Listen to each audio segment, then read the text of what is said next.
Salut les amis, on est parti aujourd'hui pour le 1172e épisode de l'After Zap Image. On va débuter avec deux informations qui concernent l'équipe de France et puis on terminera aussi avec d'autres infos et plutôt des déclarations notamment de Karim Benzema et du sélectionneur Didier Deschamps.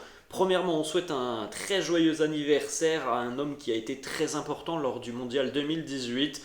Notamment face à la Belgique, Samuel Umtiti qui avait permis aux Bleus d'éliminer les Diables Rouges. Samuel Umtiti qui avait été très important sur ce mondial et qui, on va le dire, lui-même le reconnaît, a quasiment sacrifié sa carrière de footballeur pour le titre de champion du monde de l'équipe de France. 29 ans aujourd'hui pour Samuel Umtiti, on lui souhaite évidemment un très joyeux anniversaire. On enchaîne avec une information RMC qui a été annoncé très tôt ce matin les amis. Un 26e joueur rejoint l'équipe de France et la liste du sélectionneur Didier Deschamps, puisque il faut savoir que la liste définitive qui participera au mondial sera envoyée aujourd'hui les amis. Donc on pouvait avoir un 26e joueur appelé par le sélectionneur et c'est chose faite. Marcus Thuram, l'attaquant du Borussia Mönchengladbach, rejoint l'équipe de France, confirmé par l'équipe, confirmé par RMC Sport, même si pour le moment, à l'heure où je fais la vidéo, on n'a pas eu le communiqué de l'équipe de France. Tout le monde est unanime, Marcus Thuram va faire partie du voyage avec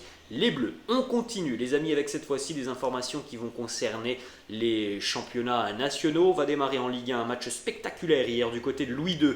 Monaco a été battu 3-2 par l'Olympique de Marseille avec un scénario assez fou. L'OM a ouvert le score grâce à Alexis Sanchez, égalisation sur penalty de Ben Yedder, Kevin Volland, 73e qui donne l'avantage à l'AS Monaco avant que Jordan Verretou à la 84e minute et Sead Kolasinac à la 98e minute sur un service de Dimitri Payet sur coup franc ne donne la victoire aux Phocéens dans le temps additionnel avec des Marseillais au courage, au mental, au forceps qui sont allés prendre 3 points hyper précieux avant donc cette trêve. Regardez les stats les amis de cette rencontre et surtout les stats des tirs cadrés. 6 pour l'AS Monaco, 3 pour l'Olympique de Marseille. Les 3 terminent au fond des filets. Ensuite, on continue avec l'entrée décisive de Dimitri Payet. On sait, le début de saison est compliqué pour Dimitri Payet puisque on a un entraîneur, Igor Tudor, qui ne lui fait pas forcément confiance. En tout cas, hier, il a eu une demi-heure, Dimitri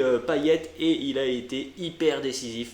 Il a délivré 2 passes décisives, Dimitri Payet, lors de son entrée en jeu, avec notamment le coup franc qui a été très très bien tiré à la 98e minute et Kolasinac qui est là pour dévier un petit peu ce ballon.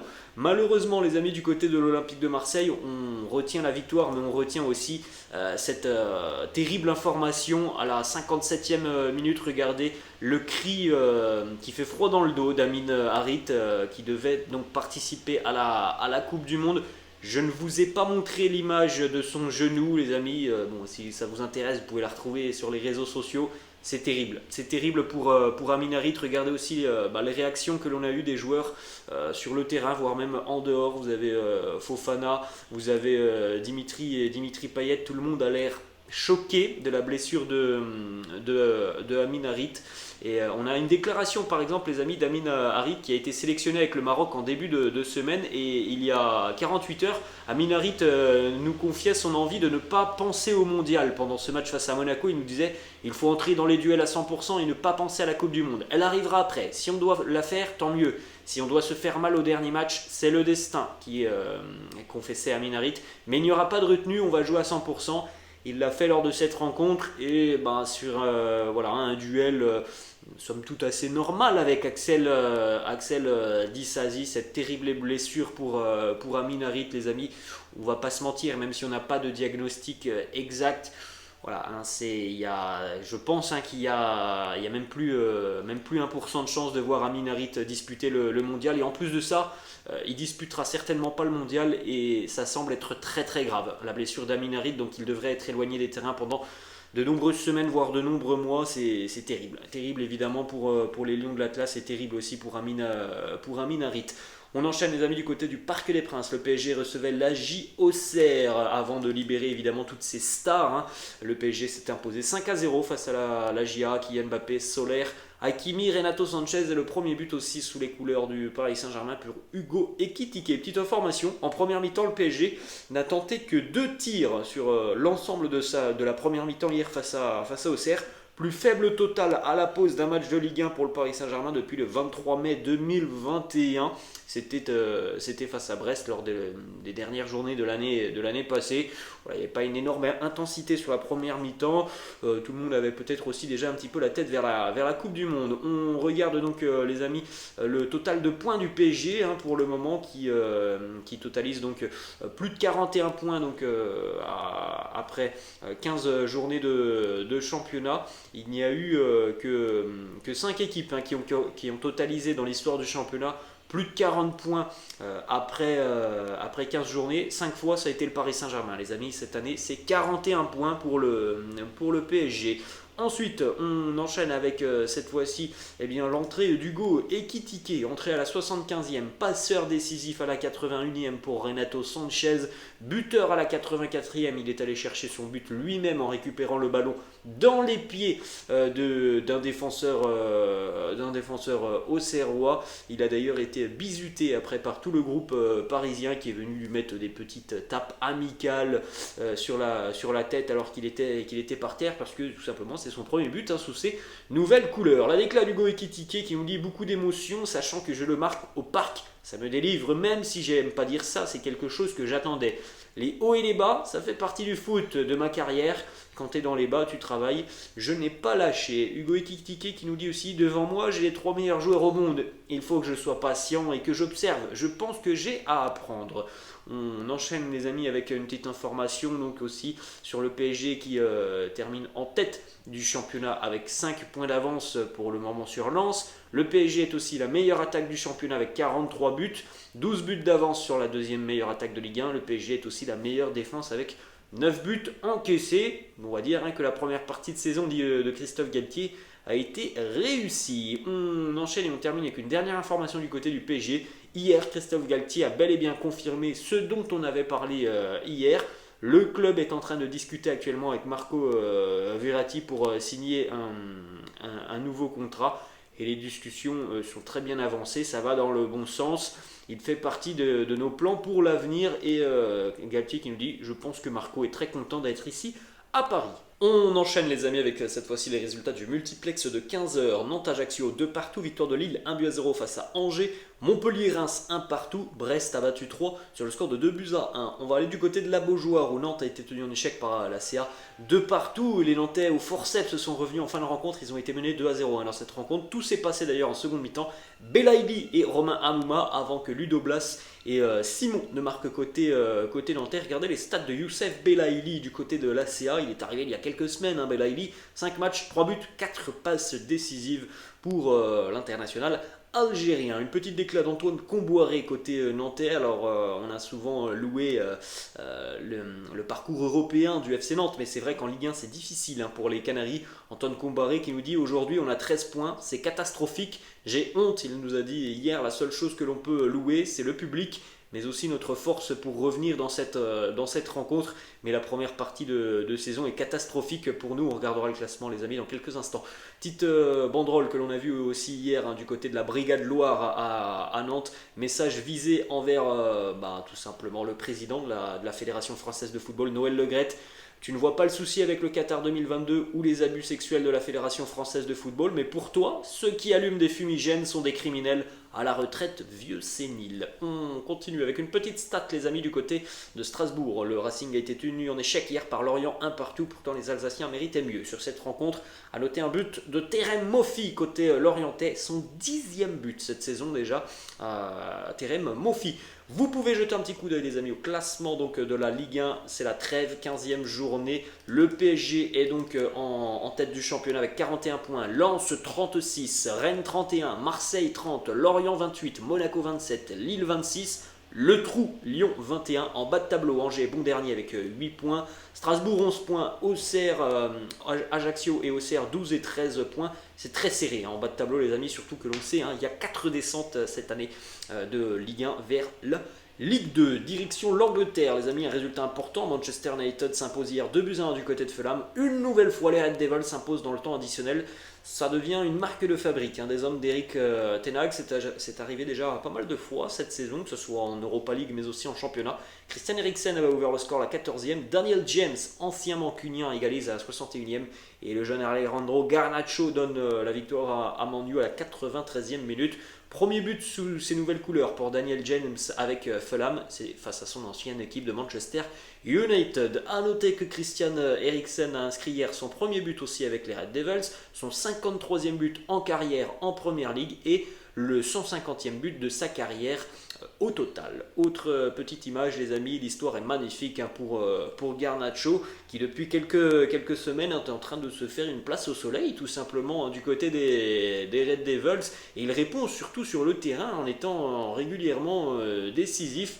Eric Ten Hag qui nous parle de Garnacho, il nous dit fantastique, 2 fois en 4 jours, je suis vraiment heureux, c'est le premier, nous devons en faire monter d'autres en parlant des jeunes joueurs. Il est génial, j'aime sa confiance en lui et c'est génial de travailler avec lui, c'est un vrai plaisir. Eric Ten Hag qui nous dit nous sommes sur la bonne voie, la culture, l'attitude et la mentalité ont changé. Vous l'avez vu aujourd'hui avec cette victoire obtenue dans les dernières secondes. On va poursuivre les amis avec cette fois-ci des déclarations de Cristiano Ronaldo. Je ne sais pas si vous vous souvenez les amis, mais au mois d'août, Cristiano avait annoncé je dirai certaines choses, il y aura une interview importante qui sera publiée dans quelques mois. Eh bien les amis, la première partie de cette interview cash de Cristiano est tombée hier soir.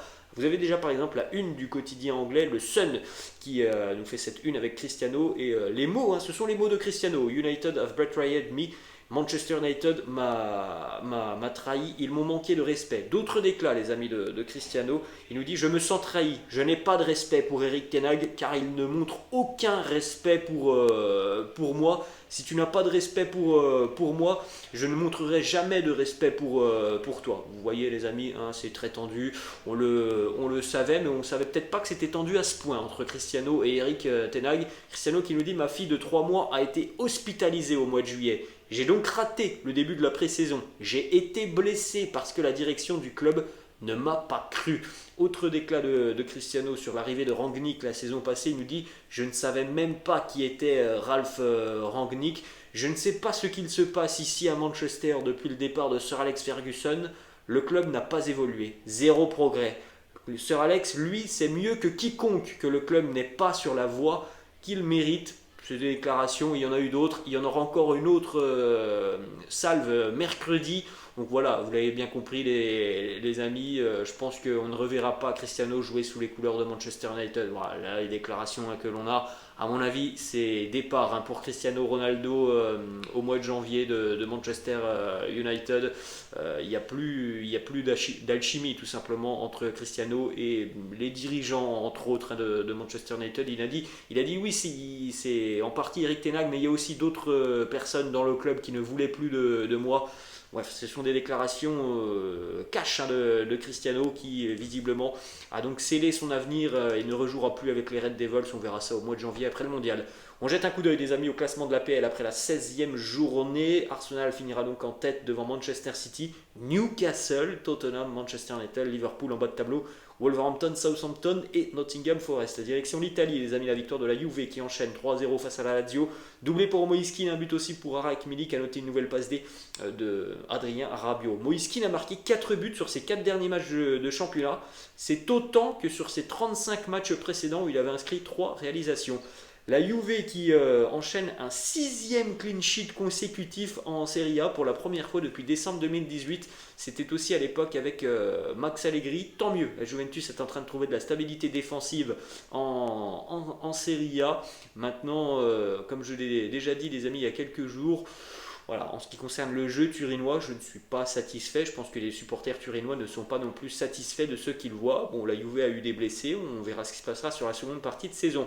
Victoire aussi pour l'Inter hier, 3-2 du côté de l'Atalanta. Doublé de Dzeko, but de Palomino contre son camp. Victoire très importante pour les interistes. L'AC Milan s'est imposé aussi 2-1 face à la Fiorentina. Raphaël Leao 2e, Alexandre Barak qui égalise à la 28e. Et Milenkovic qui marque contre son camp à la 94e. Ce fut très compliqué pour les Milanais d'arracher les 3 points hier. Petite célébration de Raphaël Leao qui a célébré comme l'une de ses idoles, Cristiano Ronaldo. Raphaël Leao a d'ailleurs obtenu hier son trophée de joueur du mois d'octobre en Serie A. Dernier résultat en Italie, le match nul de la Roma tenu en échec par le Torino 1 partout. Égalisation de Matic à la 94e minute alors que la Roma avait raté un penalty quelques secondes auparavant.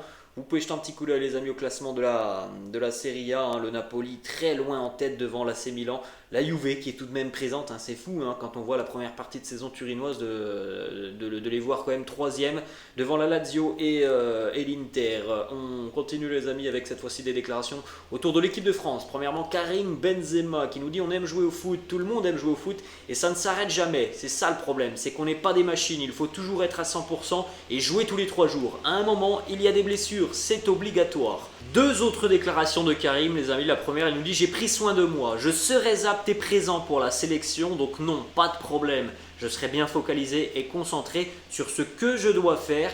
Et il a répondu aussi à une question d'un journaliste hier de TF1, Téléfoot, Fred Calange. Il nous dit est-ce que Cristiano t'a envoyé un message après ton ballon d'or? Réponse de Karim non, je ne l'ai pas encore eu, mais tranquille, il n'y a pas de souci. On va terminer les amis avec 2 déclarations du sélectionneur Didier Deschamps. C'est un message pour Kylian Mbappé. Il nous dit c'est un attaquant qui a besoin de liberté. Je lui donnerai cette liberté, mais il aura des obligations défensives. Moins que les autres joueurs qui sont derrière lui, milieu et défenseur. Mais on ne peut pas se permettre au plus haut niveau de perdre un joueur quand on n'a pas le ballon. Voilà le message de Didier pour Kylian. Tu seras libre sur le front de l'attaque, mais tu vas devoir aussi faire les efforts défensifs. Voilà les amis, la fin de cette vidéo. J'espère que ça vous a plu. N'hésitez pas comme d'habitude à lâcher un petit pouce bleu. N'hésitez pas non plus à vous abonner à la chaîne. Je vous laisse et je vous dis à demain. Ciao.